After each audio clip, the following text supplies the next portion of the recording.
Milliyetçi Hareket Partisi grup önerisi aleyhinde söz isteyen Ahmet Berat Çonkar, İstanbul Milletvekili.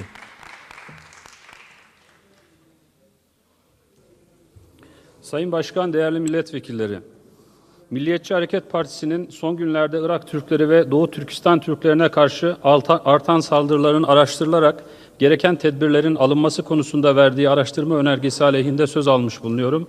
Yüce heyetinizi saygıyla selamlıyorum.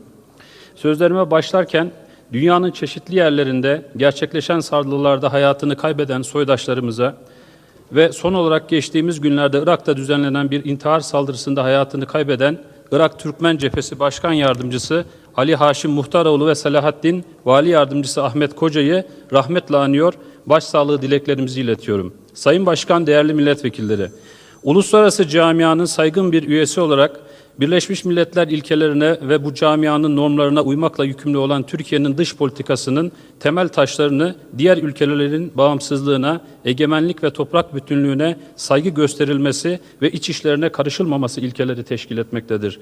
Türkiye, Çin'in bağımsızlığına, egemenliğine ve toprak bütünlüğüne saygı göstermektedir. Bunun yanında Çin'in insan haklarının evrenselliği ilkesi ışığında Uygur Türklerinin kendi vatanlarında uluslararası insan hakları normları ve standartları dahilinde huzur, güvenlik ve refah içinde yaşamalarını sağlamasını beklediğini de her fırsatta dile getirmektedir.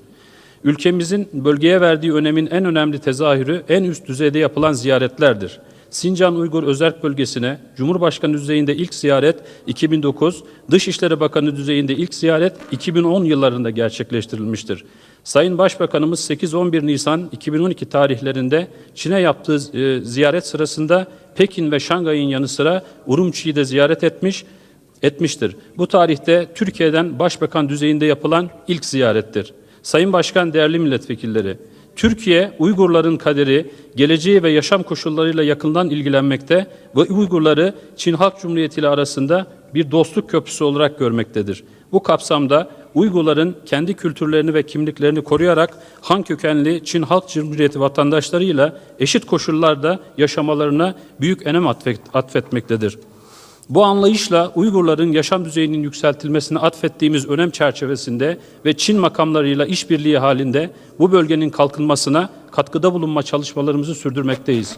Nitekim Urumçi'de Türk Sanayi Bölgesi kurulması, dönemin Çin Halk Cumhuriyeti Başbakanı Wen Jiabo'nun 2010 yılında ülkemizi ziyareti sırasında dönemin Devlet Bakanı Sayın Zafer Çağlayan tarafından dile getirilmiştir. Çin Halk Cumhuriyeti Başbakanı Wen teklifi değerlendireceklerini belirtmiştir. 2011 yılında Urumçi'de Türk Sanayi Bölgesi kurulmasına yönelik ortak çalışma grubu oluşturulmasına ilişkin mutabakat zaptı imzalanmıştır.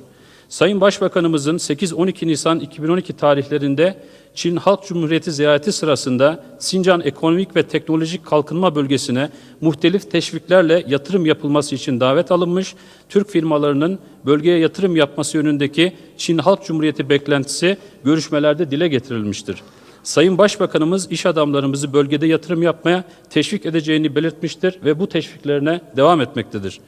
1-5 Eylül 2012 tarihlerinde düzenlenen 2. Çin-Avrasya Fuarı vesilesiyle Urumçi'yi ziyaret eden Başbakan Yardımcısı Sayın Ali Babacan'ın heyetinde bulunan Ekonomi Bakanlığı yetkilileri Türk Sanayi Bölgesi konusunda Sincan Uygur Özerk Bölgesi yetkilileriyle görüşmüşlerdir. Söz konusu sanayi bölgesinde İhlas Holding çikolata fabrikası açmak, Sütaş ise süt mamulleri üretimi için harekete geçmiş durumdadır. Öte yandan Urumçi'de Türk markalarının satıldığı bir alışveriş merkezi olan Ekodia Türk Ticaret Merkezi 1 Ağustos 2012 tarihinde faaliyete geçmiştir.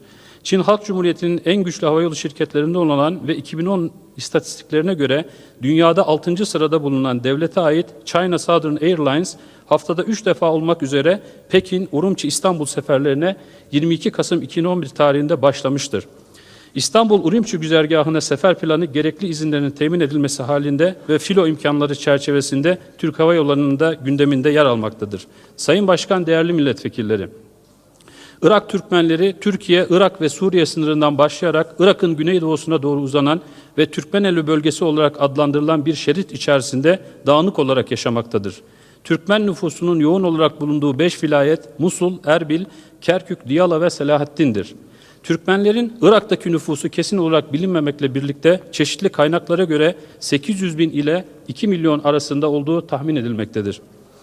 Irak Anayasası'nın dibacesinde Irak halkını oluşturan unsurlar sıralanırken Sünni Şii Araplar ve Kürtlerin yanı sıra Türkmenlere de yer verilmiştir. Anayasada Arapça ile Kürtçenin ülke genelinde resmi dil olması kabul edilirken Türkmen toplumunun bulunduğu bölgelerde Türkmenlerin ana dillerini devlet ve özel eğitim kurumlarında öğrenebilecekleri, keza Türkmenlerin yoğun olarak yaşadıkları bölgelerde yerel dillerin de halk oylamasıyla bölgesel resmi dil statüsü kazanabileceği esasa bağlanmıştır.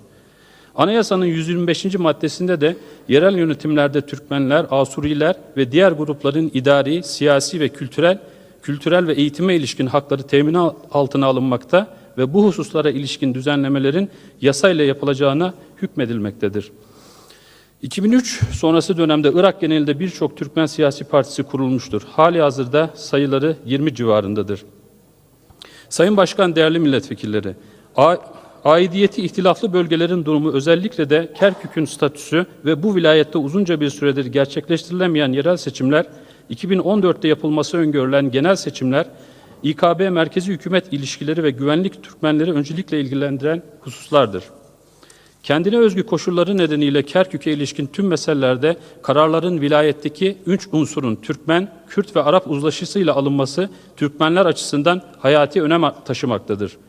BM, düşünce kuruluşları ve Kerkük'teki ilgili tarafların bugüne dek Kerkük'ün nihai statüsüne ilişkin olarak kamuoyuna sundukları çözüm önerileri içerisinde Türkmenler bakımından en tercihe şayanı Kerkük'e özel statü verilmesidir. Yerel seçimlerin Kerkük'te de düzenlenebilmesi için Türkmen, Kürt ve Araplar arasında yapılan görüşmelerde seçim esasları, seçim tarihi, seçmen kütükleri, üst düzey görevlerin paylaşımı, güvenlik üzerinde bir uzlaşıya varılamamış, bu konuda UNAMI tarafından hazırlanan yasa taslağına ilişkin müzakerelerden henüz bir sonuç elde edilememiştir. Sayın Başkan, değerli milletvekilleri, İKB ile merkezi hükümet arasındaki gergin ilişkiler ve Sünni kesimin süregelen protesto gösterilerinin merkezi hükümet güvenlik güçleriyle çatışmaya dönüşme ihtimali siyasi ve ekonomik güç bakımından diğer gruplara göre daha dezavantajlı durumda bulunan ve güvenlik konumlarında layıkıyla temsil edilemeyen Türkmen toplumunda endişeye yol açmaktadır. Nitekim merkezi hükümete bağlı güvenlik güçlerinin 23 Nisan günü Kerkük'e bağlı Havice ilçesinde gösteri yapan protestoculara karşı düzenlediği ve çok sayıda can kaybıyla sonuçlanan operasyon sonrasında bölgede gerginlik artmıştır.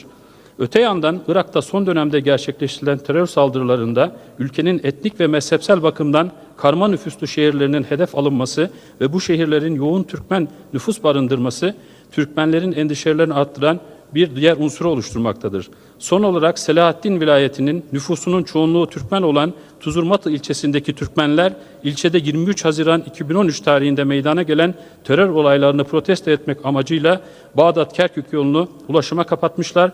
Söz konusu protesto eylemlerinin sürdüğü esnada 25 Haziran günü düzenlenen intihal saldırısında aralarında Irak Türkmen Cephesi Başkan Yardımcısı ve Selahaddin İl Meclisi eski üyesi Ali Haşim Muhtaroğlu ile Selahaddin Vali Yardımcısı Ahmet Koca'nın da bulunduğu 13 kişi hayatını kaybetmiş ve çok sayıda kişi yaralanmıştır. Söz konusu saldırı Türkmen toplumu içinde geniş yankı uyandırmıştır. Saldırının öğrenilmesinin ardından Sayın Cumhurbaşkanımız İTC Başkanı Erşad Salih'i telefonla arayarak başsağlığı dileklerini iletmiş, adı geçene yazılı bir taziye mesajı da göndermiştir. Keza Sayın Bakanımız da Erşad Salih'i ve merhum Ali Haşim'in oğlunu telefonla arayarak başsağlığında bulunmuş. Ayrıca Ali Haşim ve Ahmet Koca için cenazelerin Tuzurmatı'dan defnedilmesinden önce İTC'nin Kerkük'teki merkezinde düzenlenen törene yazılı bir mesajını da iletmiştir. Türkmen yoğun bölgelerde artan terör saldırılarının Irak Türkmen camiasında Türkmenlerin kendi yerel güvenlik güçlerini oluşturmasına yönelik taleplerinin sıklıkla dile getirilmesine sebep olduğu gözlemlenmektedir. Sayın Başkan, değerli milletvekilleri, Kerkük'te Kürtler, Türkmenler ve Araplar asırlardır bir arada yaşıyorlar ve bundan sonra da barış içerisinde ebediyete kadar bir arada yaşayacaklar. Bizler Kerkük'ün birlik ve beraberliğini Irak'ın birlik ve beraberliğiyle bir tutuyoruz. Türkiye olarak, millet olarak Irak'ta yaşayan bütün kardeşlerimizin mezhebi kökeni ne olursa olsun bizim kardeşlerimiz olduğunu söylüyoruz. Biz ebediyen bu kardeşlerimizle kardeş olarak yaşayacağız. Hangi mezhebe ait olursa olsun Sünni, Şii, Arap, Kürt, Türkmen, Hristiyan kardeşlerimizle ebediyete kadar barış içerisinde yaşayacağız. Biz şuna inanıyoruz ki Kerkük sahip olduğu zenginlikleriyle en önemlisi de Kerküklerin kardeşliğiyle önümüzdeki dönemde sadece Orta Doğu bölgesinde değil, dünyanın en hızlı gelişen ve yükselen şehirlerinden biri olacaktır. Türkiye, Kerkük'ün kalkınması için elindeki bütün imkanları seferber etmektedir. Bundan sonra da hiçbir gayretten geri durmayacaktır. Devlet ve millet olarak Doğu Türkistan'da, Irak'ta, Suriye'de ve dünyanın her noktasında soydaşlarımızın her daim yanında olmaya devam edeceğiz. Bu duygu ve düşünceler içerisinde araştırma önergesinin aleyhinde oy kullanacağımızı bildirir. Hepinizi saygıyla selamlarım. Teşekkür ediyorum.